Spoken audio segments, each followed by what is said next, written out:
Welcome back to another reading and correcting with me, Kindar, the Tigerites, and Ty, the Tiger Supervisor. These are where I read a chapter and correct as I go.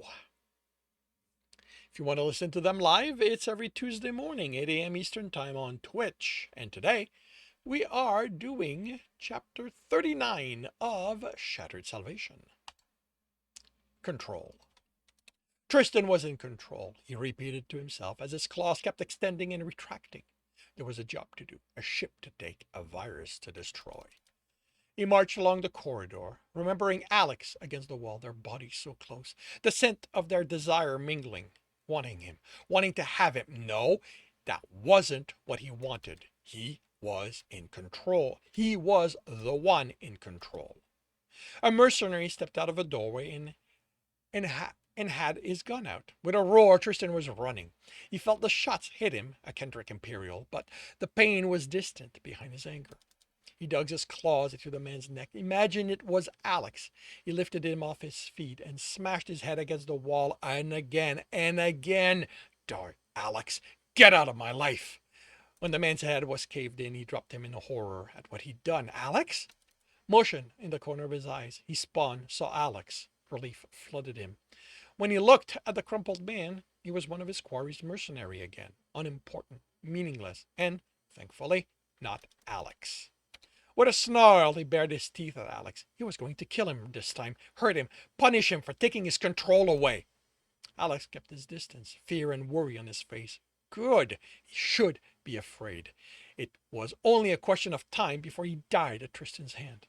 The moment the job was done, this was all over and Tristan would be in control again. No, he was still in control. 5 mercs crossed their path, and Tristan dispatched each of them with the same vicious efficiency. It was only once they stood at the door of engineering he realized he should have let Alex deal with them. He was the weapon. He had to earn his keep to remain alive. But one of them might have killed Alex, he thought in horror, only to snort. Like these mercs could even hurt his weapon, his Alex. He had forged him to perfection, and not one of them was good enough to even touch him. Tristan, was the only one with any right.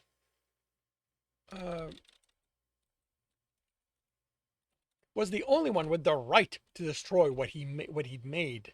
Later, he reminded himself, once the job was done, control was through that door of the ship, of his life. All he needed to do was get through the door.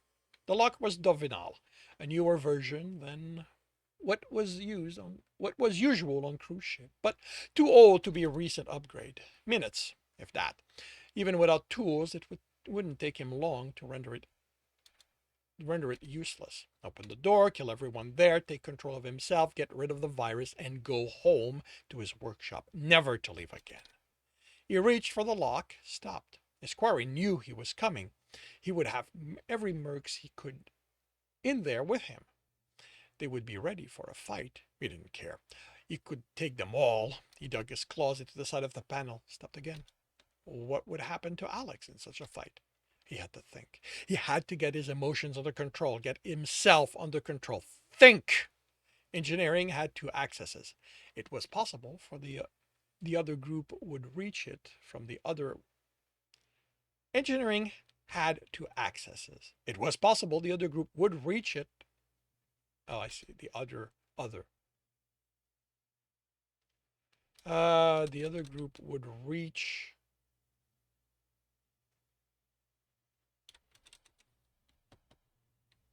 Would enter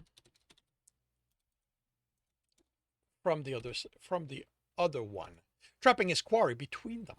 This would force him to divide his attention and his forces. Under such condition, Alex could be safe. He snarled. The universe wanted him dead too badly for things to work out this way. The other team was probably right behind him. If he went in, he and Alex would be the ones trapped between 2 groups, both wanting him dead. The idea of sending Alex alone flitted in his mind only to be dismissed. Alex was his weapon. He wouldn't throw the human away so casually. He would end Alex himself when this was over. Think, Tristan. He needed the element of surprise. He needed to find a way to get Alex under him, to move against him, smell him. No! He growled, and Alex took a step back. Good, stay away from me. Don't ever touch me, or I will rip you apart. Engineering, he needed a way in that would give him the element of surprise. What did a ship like this have? Corridors, hall rooms, dead mercs. No, none of those helped. What was left? What was he left with? Alex, his smooth skin, the taste of his sweat mixed in with his enemy's blood. He shut his eyes tight, forced that image away, ignored the ache it caused him. This was worse than being in the cage. At least the cage was something he could escape. No matter how cramped it had been, it had never held him. Maintenance conduit. They crisscrossed the ship like this. And when this one was built, rules were that every room with more than 10 people working in it needed to have multiple of them because they also served as emergency exits. Were they barred? His quarry had demonstrated an aptitude for planning ahead. Could he have thought about this situation? If he had, wouldn't he have had the time to do anything about it? Install cameras in the conduits like he had the rest of the ship? Well, the access shut from within engineering? How long had Baran had this ship? What could he do about it? He growled and threw his head back, roaring to let out his frustration, and noticed the ceiling. Humans were inherently lazy, Alex being the exception. On a ship like this, engineering was a large room, possibly multiple rooms. When work needed to be done in a ceiling conduit, would someone in emergency really want to crawl their way around the room to get to it? He shuddered. Crawl through all those narrow conduit? All those too narrow conduit? No, they wouldn't. Not when it was easier to just make an access in the ceiling. He had to backtrack 2 doors to find a passenger room. He felt along the back walls where the conduit should be, ran his claws against it until they caught in a seam. He pulled and the cover came off, revealing an access with emergency exit written above it. The panel indicated it was locked, but that wasn't a problem. He reached for his buckle and only found fabric. He cursed. These were the pants Alex had gotten him in the medical bay. Well, it wouldn't be the first time he had to bypass a lock without tool. He ripped the panels off the wall, exposing wires and causing them to spark. Good!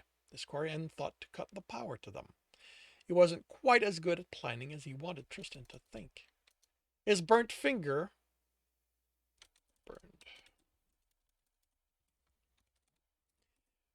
His burnt fingers healed as fast as they were damaged by the sparking.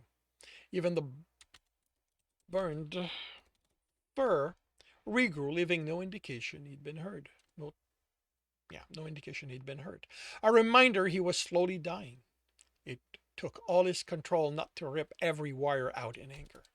The door opened, revealing a junction going up, down, forward, left, and right. They didn't think things through, did they? Alex asked, close behind Tristan.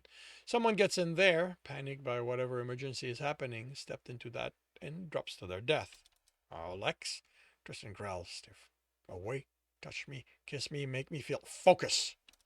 Where were the tools? Junctions should contain toolkit. Tools were always useful. This one didn't have them. He looked up. The next junction, then. He climbed the ladder and tried to think about anything other than how narrow the conduit was, and found himself thinking of Alex on the floor, offering himself 2 floors. He forced himself to think. That was the standard for an engineering room. 2 floors, then head for the bow. That would take him along the ceiling. Somewhere there would be an access for the lazy humans to get in and do their repairs. They would have to drop 2 floors in the middle of enemy mercs. Could he do it? Could Alex? He could. Tristan wouldn't give him a choice.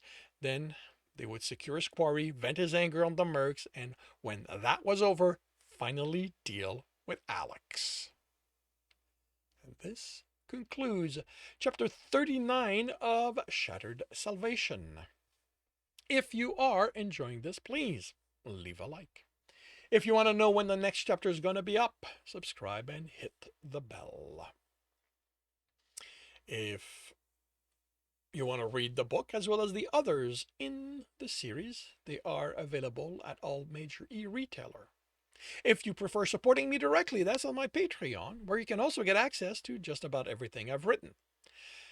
And if you want to listen to these live, it's every Tuesday morning, 8 a.m. Eastern Time on Twitch. The links are in the notes. And with that, I shall wish you a good day.